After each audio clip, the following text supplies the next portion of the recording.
Tengo todo lo que la pone loca.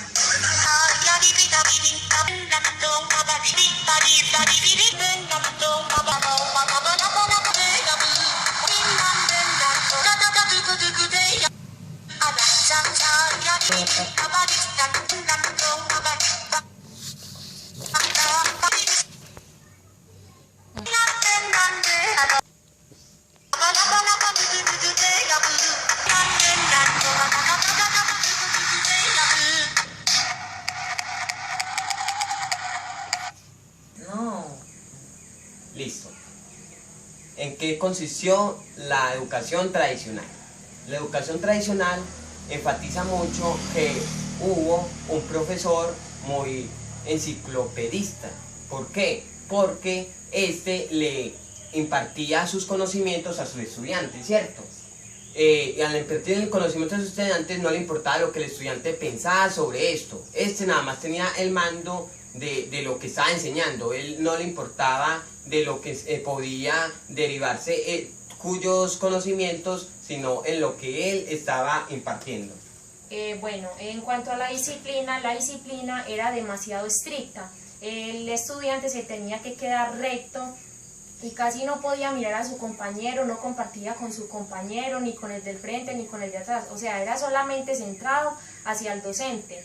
Los castigos eran demasiado severos. ¿Por qué? Porque en estos ridiculizaban al estudiante y no les importaban si ellos sufrían. Al contrario, si ellos sufrían, decían que era mucho mejor para que se formaran en lo académico, que era lo que más importaba en ese tiempo. Bueno, ejemplo sobre esto, sobre lo que nos acaba de hablar la compañera.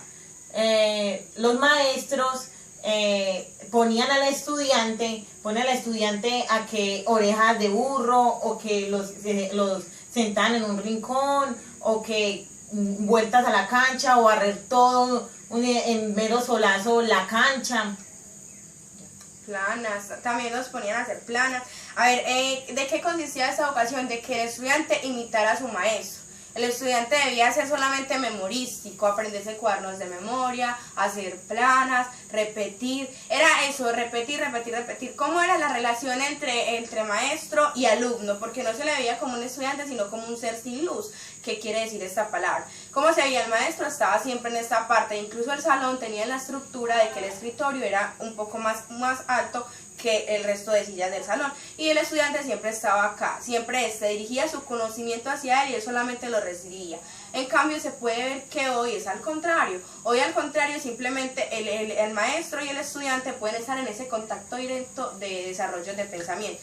Pero claro que en la educación tradicional no todo es tan malo. Cabe resaltar de que esa disciplina que nos hablaban los compañeros es la que falta hoy en día, es de la que se necesita, porque gracias a esa educación tan antigua, los maestros eran capaces de controlar a grupos e incluso a entidades educativas enteras, pero ahorita no se ve eso. Además, podemos ver que un serio problema dentro de la educación puede ser que los padres les dejan toda la responsabilidad a los maestros. Nada más se encargan en llevar sus alumnos, se encargan llevar sus hijos a la escuela y no le importa más si aprende o no aprende. Eso se ve mucho. ¿Por qué? Porque ya cada estudiante es grosero, no le importa no le importa aprender. Entonces esto puede influir mucho dentro de la escuela que hoy conocemos. Claro, es que en ese entonces la familia era la que ayudaba a ese control total de la disciplina de los muchachos. En cambio hoy en día, como dice el compañero, eso es demasiado real. Hoy los padres no se muestran interesados por la educación de sus hijos. Bueno, también hoy por hoy la educación tradicional también ya está fundamentada para la preparación para la vida. Sí, claro, hoy sí desean preparar como para la vida, como para esas competencias, formar personas competentes para un ámbito laboral. Bueno, anteriormente también la necesidad que sentía el docente era de abarcar todos los temas que tenían, pues, como por decir, en su planeador, pero no en sí, en que el estudiante comprendiera qué era lo que estaba, cuál era el conocimiento que estaba recibiendo y para qué le iba a servir pronto en su vida laboral o en su futuro.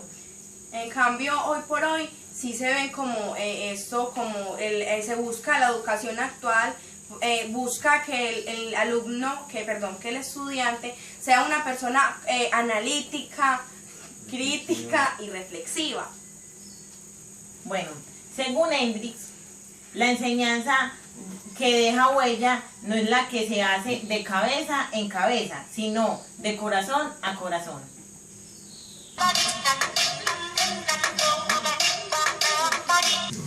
Bueno, para Rousseau, la sensibilidad y el pensamiento son más importantes que la razón y la inteligencia. Es más fácil que la persona le fluya y le nazca ser una persona en la vida, que no sea aprenderse en un libro de memoria o ser el estudiante más excelente de un colegio, sino que sean autónomos de sus propios conocimientos. También Rousseau enfatiza mucho en la educación natural. ¿Cómo así que la educación natural? La educación natural se basa en el interés que tiene cada estudiante. Este interés se da por la estimulación que da el docente hacia su estudiante. Listo. También habla de un ideal país docente. Este quiere decir que el estudiante o el niño es el centro de la educación. Hoy por hoy se ve ese ideal muy característico ante la sociedad. ¿Por qué? Porque se habla hoy por hoy que el niño es el centro es la base fundamental de la educación. Bueno, Rousseau también nos dice que la razón es la fuente de nuestros conocimientos. Esto lo basamos en los 4 pilares de la educación, que es el ser, el saber hacer y el convivir. El ser, la persona formada en valores. El saber, los conocimientos que éste adquiere. El saber hacer, aplicar los conocimientos que ha adquirido. Y el convivir, relacionarse con su entorno y su sociedad. Rousseau influyó en la pedagogía y el concepto de personalidad. Hay que tener en cuenta de que esta sociedad se dividía en 4 grupos, que eran los nobles, los burgueses, los obreros y los campesinos. ¿Quiénes eran los nobles? Las personas que eran adineradas, que eran cultas, que se creían como pues dignas de ser respetadas.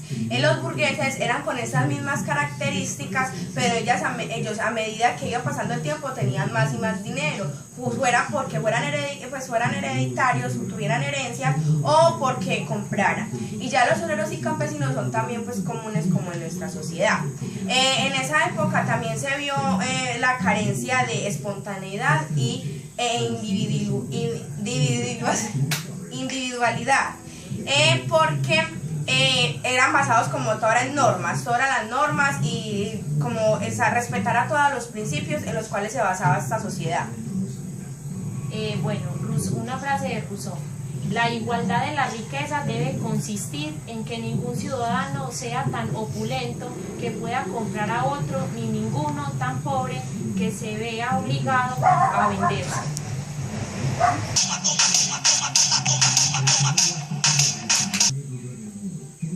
Bueno, a finales del siglo XVIII se dio la Revolución Francesa. La Revolución Francesa, esta consistió en que se difundió la información de los ideales de la libertad, o sea que cada persona era libre. También se divulgó el conocimiento sobre los derechos y los deberes que los humanos tenemos, que los deberes se deben pues de cumplir y que los derechos no los tienen que cumplir. También después de esto se dio la revolución industrial, que fue donde se dio el proceso de transformación en lo cultural, lo cultural, y lo tecnológico, que fue donde llegó la tecnología y todo eso, bueno, sí, la tecnología y lo cultural. En Europa, en la época de Pestalozzi, también pues surgieron estos cambios sociales y económicos, en los cuales pues se hubo un cambio radical también en la pedagogía. Esta sociedad ya era conformada, como lo decía nuestra compañera, por personas libres y con igualdad de derechos y obligaciones. Pestalozzi fue uno de los primeros precursores de hablar de la escuela moderna y pública, pues, ¿cierto? Su pedagogía era social, entonces él fue uno de los primeros en fundar una escuela en la cual se hablara no solamente de las competencias intelectuales, sino también laborales, del trabajo de campo. Él pensaba que un estudiante o una persona no solamente debería ser formada intelectualmente, sino también competente en el ámbito laboral. Bueno, a diferencia de Rousseau, Pestalozzi sostiene que el hombre es un ser social, y la base fundamental es su familia y la relación con las personas. De eso también nos habla que la pedagogía debe ser desarrollada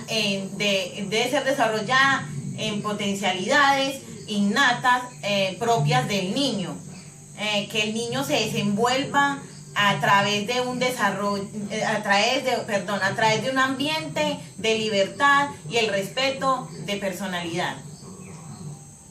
Listo. En la pedagogía social que nos habla Pestalozzi, tenemos que él crea las escuelas públicas modernas.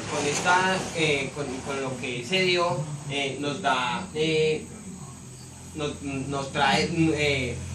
en las escuelas nuevos contenidos y nuevos métodos de enseñanza, como también los planes de estudio que cada maestro tiene que conocer sobre su área o sobre lo que va a compartir sus conocimientos con sus estudiantes. Para cambiar a la persona hay que amarla. Nuestra influencia llega solo a donde llega nuestro amor. Joan Pestalozzi.